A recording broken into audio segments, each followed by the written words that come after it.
for over 40 months, Russia has waged war on Ukraine. Today, we'll examine the military situation there. I'm Julian Robka, and this is BILD Situation Room. We begin with the situation in southern Donetsk, where Russian military forces have crossed the border into Dnipropetrovsk Oblast for the very first time. And not just briefly crossed, not just to plant a flag there or to quickly stage a photo op, but the first village in Dnipropetrovsk has now been fully seized by Russian forces. And we're going to take a closer look at the video footage. It's about Dachne, a small village situated directly on the oblast boundary line. And what's interesting, and we can already see it in these shots, is that this village wasn't unwatched, that it wasn't just, a random crossing by the Russian army. The Ukrainians had been preparing for months, meticulously constructing these extensive trench systems here to effectively defend and protect the village of Dachne from any potential eastern threats and incursions. In the south lay the Vovcha, the small river separating the two oblasts. Despite this, the Russians managed to break through, and we'll take a closer look at that shortly. So here, as mentioned, first the facilities, large facilities that the Ukrainians had prepared, and here we now see the individual Russian soldiers approaching this bunker from various directions, and it's really surprising. So these are the defensive facilities that were constructed, but as always, or unfortunately all too often, there are no Ukrainian soldiers stationed inside. And that remains the core problem. There are only 2 Russians present, clearly supported by drones. Still, the entire situation is marked here on the map. The Russians have mastered the art of propaganda by now. So here you can see Dachne, here the Vovcha, and right over here are the facilities, the defensive structures in place. And the Russians are attacking from the east in this case because, as you can see, the river here could only really be crossed by swimming. So now we're seeing the Russian soldiers arriving here, and they're assuming that Ukrainians must be somewhere, that the Ukrainian soldiers must be hiding somewhere. We're now seeing here that the Russian soldier is firing with his rifle. Right now, a second soldier is joining from down here, and both of them are very surprised because there are simply no Ukrainian defenders to be found here. This means that, once again, the Ukrainian side has spent months building all these bunkers, these large installations spanning kilometers, specifically to defend the oblast borders between Donetsk and Dnipropetrovsk. And in the end, the Russians managed to enter that area without facing any significant enemy resistance or pushback from Ukrainian forces. So now we see how the Russians maneuvered through there, navigating past these extensive defensive structures, and are now directly pushing into Dachne. They are advancing street by street. Around 10 soldiers are managing the operation. We see it here once more, a few on the street, some down there moving from house to house, so they're steadily advancing and are now working their way into Dachne, methodically pushing forward step by step. And we're about to see right now how large bombs are being deployed, once again FAB 500 bombs. Probably not directly on the village, but rather at least partially on the positions next to it, where the Ukrainian soldiers are believed to be in the woods. We're now seeing the Russian drone approaching from the east, and that there is Dachne, which, as mentioned, is the very first village. We'll let it run for a moment. The very first village in Dnipropetrovsk. Just quickly back again, because back here on the left side, which is essentially the south, that's the Vovcha running along here. That's the border river to Donetsk, and that's it right here, where the Russian drone is now heading. And once more, we can clearly observe there really aren't many Russian soldiers on the ground at all. There are maybe 5, maybe 10 attacking this village now, trying to make their way through. But once again, we are witnessing the massive firepower with FAB 500 bombs being used here by the Russians, along with the multiple rocket launchers that are being fired. It inevitably leads to the Ukrainians once again retreating, steering clear of direct combat, and opting to withdraw if necessary rather than engaging in confrontation. They clearly try to avoid losing soldiers. We'll now see once again a paused scene, a phenomenon observed more frequently recently. Here the Russians are attacking with many, there we see it, numerous fixed-wing aircraft. So this type of drone, these are small explosive drones, and here once more you can clearly see the large Ukrainian facilities that were constructed, and here the shelter where you're safely protected inside. We're now seeing the drone. It moves just a few meters and then impacts right there on the spot. It once again results in what we've seen time and time before. Russian soldiers are entering dachas. They're now moving from house to house. If they suspect there might be a Ukrainian, they attack. We're also seeing the strikes on the Ukrainian Baba Yaga drones, on the larger bombing drones that were essentially deployed to stop them. This effort is reinforced by the Air Force, as we've just seen, and also by the drone forces on the opposing side. On the ground, there aren't many left. Here we see it, those from the 114th who managed to make it in the end. A brigade of the Russian armed forces successfully reaching the very western edge of Dachne. And right away we can see how they have occupied a house in the center. It seems to be their new hideout, their new operational base in Dachne. And that, of course, also means that from there, the drone teams can be activated again. They can advance further northwest, and essentially they have managed to push the front line forward. Let's take a look at the map and see. So we're flying into the southern part of the Donetsk region, right at the border. Koma was the last city here that was still held by the Ukrainian army before it was captured. And after capturing Koma and also being largely successful in Oleksivka and Bahatir, they are now advancing further towards Dnipropetrovsk. We can see the oblast boundary here marked with a dotted line, and what we're also seeing now is Dachna, this small village still on this conservative map, which reflects the situation from about 2 days ago, is now relatively certain to be under Russian control. We can see it here as well. The map provider, Deep State Map, for instance, hardly anticipated that the combat operations would extend so quickly across the river and that fighting would break out in the suburbs. But we have indeed witnessed it. In a multi-day operation, the Russians successfully gained control of the first village in the suburbs, secured their position there, and are now steadily advancing further in the direction of the northwest. What we can observe on the map is that several areas in the west still remain under Ukrainian control. There are roughly 8 villages that remain intact here, where Ukraine continues to resist fiercely, particularly in Donetsk. Nonetheless, in recent days, we've already seen the situation where somewhat further north, but also here, the border or the front directly into the neighboring oblast is widening, and that will continue to happen. Likely they have now crossed the border here and are in a position, or that's what we'll see, probably in a position to continue moving further west here in order to then advance on a relatively broad front from the Donetsk region into the Dnipropetrovsk region. Still, it's highly dangerous for the Russians too, and we'll examine it in the next video. Not from Donetsk, but Luhansk. There, Russian soldiers did the same thing we just witnessed, which is, after essentially capturing or occupying a place, they raised a flag. However, the whole thing proved to be a deadly endeavor for them. We're looking at the situation here, and these are essentially images like the ones we've just seen. 2 Russians are celebrating here, waving the tricolor flag of Russia. Interestingly, the entire scene wasn't filmed by a Russian drone, but instead was captured simultaneously by a Ukrainian one. Here's the situation. They're celebrating. We saw it down there. He, as always, sticks his rifle in the air, acting like it's all so simple, as if one could advance relatively quickly here, which of course isn't shown in the Russian propaganda videos. And that's why we're definitely showing it, to highlight that these actions very often end fatally. There are the 2 soldiers who just did that, who essentially pulled off this photo stunt to show that another village or another position has fallen. Now they're sprinting back to their unit, but along the way they're being targeted and attacked by numerous, here we see them taking cover, by multiple Ukrainian kamikaze drones. We can see that these are direct hits, which is why we have to heavily pixelate what's happening. We know that they hid in this small forest and didn't manage to go any further here. And in the end, both soldiers who were only used for this propaganda operation just to produce this flag video, both soldiers were killed here by the Ukrainians. This serves to remind us once more that propaganda videos are always somewhat relative. The Russians are trying hard to showcase a lot, but all of it is real. They keep showing these maps. They even show things that from an operational security standpoint are actually quite risky. They show it directly. Where did we film this from? Where did our soldiers move through? Where did our drone fly through? They do all of this simply to generate more credibility. Partly they do it for that reason as well. However, we don't know if after the video, for example, in Dachna, the 2 soldiers who were in the far western part actually raised the red flag of the 114th Separate Brigade, or if they met the same fate as those 2 Russian soldiers in Luhansk who, well, were essentially sent on a suicide mission solely to raise the Russian flag somewhere. Why the Russian army is advancing so far and how it has now perfected hunting Ukrainian units with kamikaze drones is what we'll examine in the next 2 videos. As I mentioned, I believe it's absolutely crucial on one hand to emphasize that these are Russian videos, but on the other hand, what we're seeing here is relatively straightforward for us to identify and verify. And so it also looks as if the Russians are being quite successful in deploying their own drone.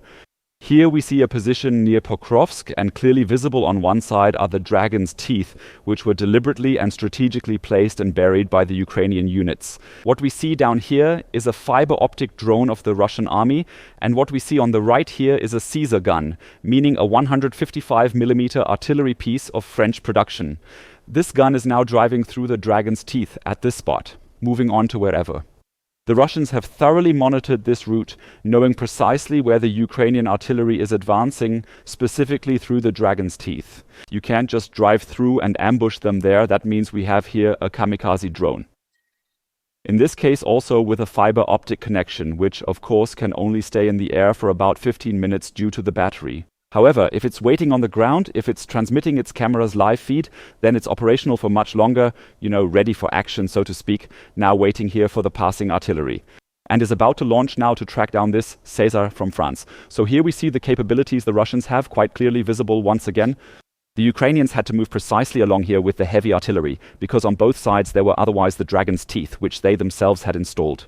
So it's absolutely clear to keep emphasizing this is a similar tactic to what we showed in the last episodes around Kursk, where the Ukrainians ambushed the Russians with lying or ground-waiting drones. Now it's exactly the other way around. The drone chases the big artillery, the self-propelled guns here, and in the end, it crashes into the driver's cabin at the front. The whole idea initially, as we frequently observe, is that you can't, destroy the artillery right from the start. So first you try to immobilize it, meaning to stop it somehow, and then later, once you've managed to stop it, you destroy it with additional drones. Another video demonstrates just how extensively the Russians have expanded their capabilities in the drone sector, and how heavily they are operating in parallel efforts. And this is truly a video that one rarely sees with such clarity. What we're seeing down here is a Ukrainian vehicle of the PBV-302 type. That's a roughly 60-year-old Swedish troop transport which was also deployed to Ukraine. As you can see, as part of military aid, around it a cage was added, though not always clearly visible. I hope you can recognize it here, this typical drone cage, and it ensures that many drones simply bounce off this vehicle, even though it's extremely old, or at least fail to penetrate it. In this case, it leads to the vehicle being able to continue driving and tanking some hits from the drones. The real problem is the Russians, and we're seeing it clearly in this video, have launched a massive drone ambush with, I believe, 6 or 7 drones involved. 6 or 7 drones all simultaneously. AI is not in use here, being manually controlled by Russian operators, and all 7 or 6 of them, I'm quite certain of it, are pursuing this single vehicle and are solely focused on bringing this vehicle to a halt. And because we know that several are needed before it stops and before the crew itself can be attacked, that's why so many were taken. So we're just going to watch the video now. It's uncut, which also shows us how realistic the whole thing is. And we can clearly see the vehicle there, and now here on the right side we notice a drone appearing. That means we're witnessing an entire fleet, a full swarm of drones chasing after the PBV-302. Now the first one hits here and we can see the vehicle essentially resisting it, continuing to fly forward. As mentioned, a Russian drone is recording the entire situation. The second Russian drone now initiates the attack here and swiftly flies straight into this troop transporter. We can take a look at it. This is now the second drone strike on this stretch here. Nevertheless, the armor holds, the engine keeps running, and the Ukrainians press on. It's a fully loaded vehicle with infantrymen in the back too. The Ukrainians are now driving on with their vehicle, trying to make their way back to their own line somehow. We can see that there's a forest back there. That's where they want to go. That's their own position, where their own men are waiting. And until then, they're trying to limp along with the damaged vehicle. So we're observing the situation, as mentioned earlier, the entire sequence uncut. And here you can clearly spot it now, the next Russian drone approaching, which is about to target this Swedish vehicle as the third one, so to speak, in this ongoing series of attacks. There we see it, the next explosion. Now they're slowly facing a big problem because we're about to see smoke coming out, black smoke. So this is a motor issue apparently happening now. We're seeing it now, essentially the first motor problem that's visible here. And already visible again from the perspective of this drone here, that another drone, specifically here, has also already positioned itself to attack here. Yes, the Ukrainians are attempting to secure their safety now. They are just about to reach this line of trees, which was their intended goal. And they're hoping, of course, that they've made it, that they've survived the next strike here just in front of the tree line, that they've managed to survive it, and that they can hopefully be rescued there in time. And tragically, it turns out to be a devastating illusion for them as the ordeal continues to unfold. That the Russians have even more drones, all of which were there simultaneously. Now we see the first Ukrainian infantrymen approaching from the left to assist with the evacuation of the vehicle. Maybe there are wounded inside as well. Now we're seeing the truly dire situation where, or rather, now he's coming right. My apologies, that was incorrect. This is the drone that's also waiting. Now an infantryman is about to come in from the side, trying to assist there. And at the very moment it opens, we see one drone and now also the second one, the filming drone, swiftly plunging straight into the crew, directly targeting the Ukrainian soldiers inside, who are trying to get to safety. This whole situation clearly demonstrates how the Russians have significantly upgraded their tactics, as we saw, with 6 or 7 operators relentlessly pursuing just one vehicle. And these are individual people, so to speak. That means we each have a computer, we each have someone with 3D glasses on or off, who are all gearing up and preparing themselves, who are all chasing a vehicle together. And it's entirely possible, as we've observed, due to the fiber optic connections, that also all the drones, at least all the ones we've just seen, reach their target and strike there. And that's precisely what makes it so dangerous for vehicles on both sides of the front, even just to approach it at all, to venture anywhere within the range of these fiber optic drones. The Russians compensate by sending more infantry, which largely ends up dying, but still manages to achieve their goal.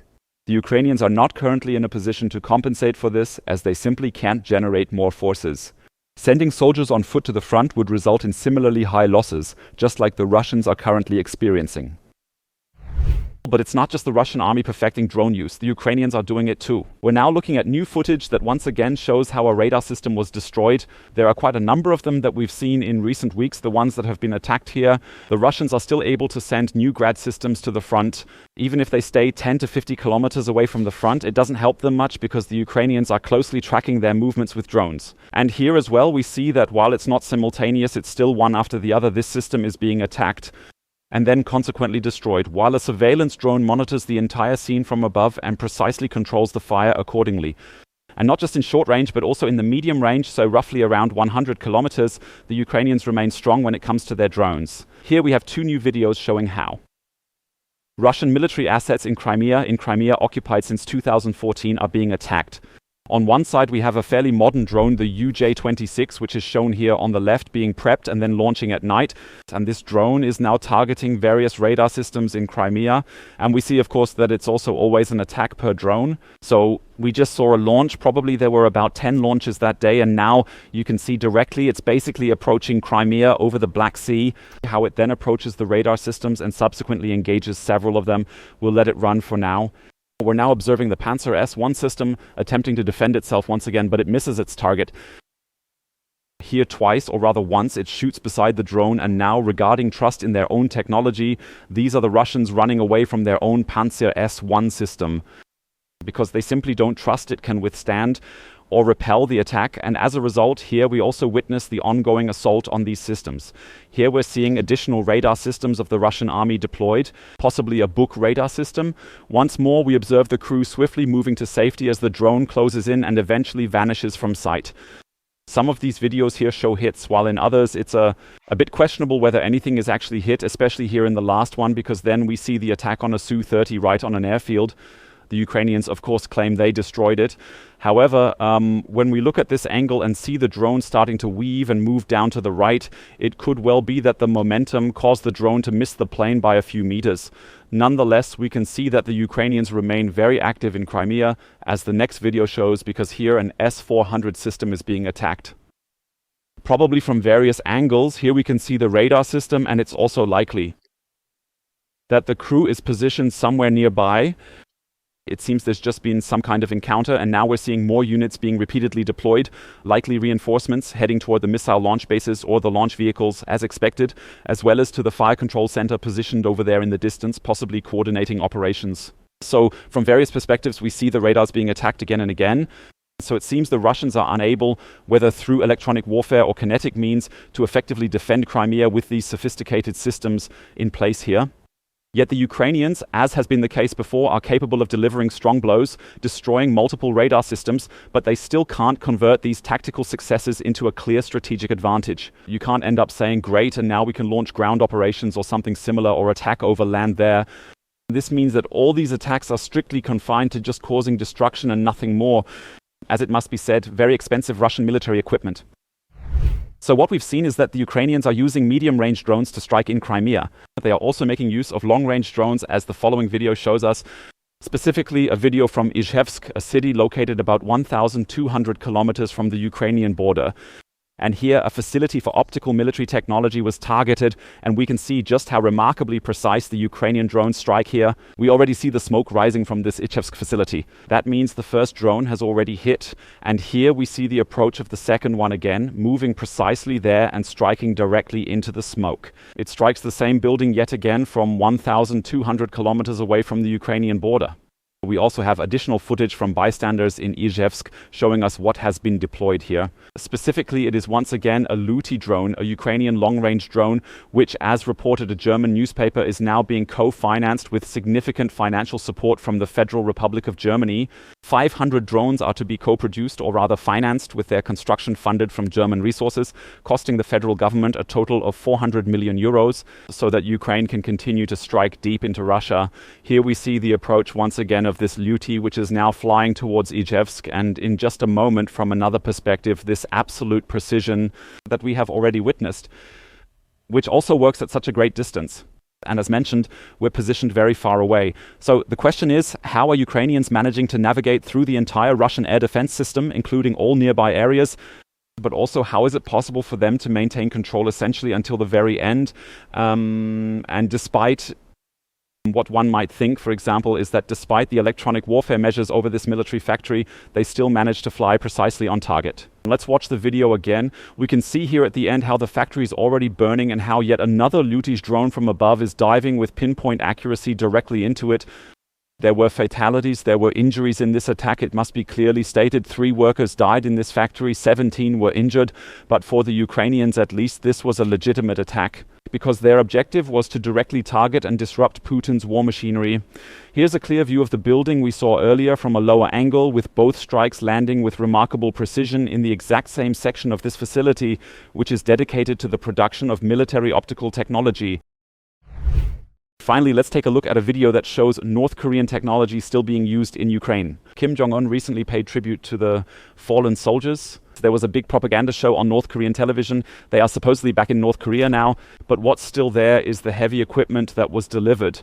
Among other things, there's this 240mm multiple rocket launcher, specifically the M1991 variant. So we can see that it's being deployed. Up there we see the comparison image from Pyongyang, and down here it's no longer in Kursk but deployed in Donetsk. That means it's being deployed within Ukraine. We can't say for certain, but it's most likely being utilized by Russian troops. As mentioned, the reports say that currently the North Koreans have withdrawn, but they left equipment behind. And we'll see shortly that a drone is approaching from behind, and interestingly we can observe that numerous rockets are still loaded here. Some have been fired, but most are still in place. And now we can clearly observe that this drone is utilizing a shaped charge to strike the rocket launcher from behind. Here we can see it.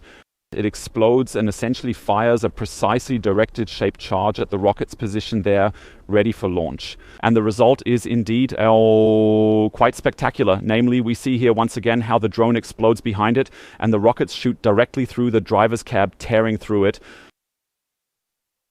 going right through the cabin, so to speak, where at this point in time, and of course we have to pixelate this, the Russian soldiers are still sitting inside.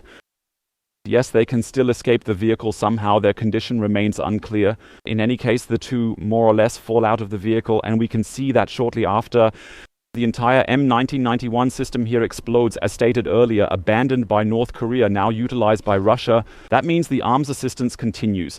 And according to various reports, North Korea now also has the desire to send tens of thousands of soldiers toward Ukraine again, so they can return after the so-called successful mission. About 1 in 3 North Koreans sent from the 12,000 was wounded or killed. Nonetheless, for Kim Jong-un, this successful mission once again involves actively fighting alongside Putin here against Ukraine.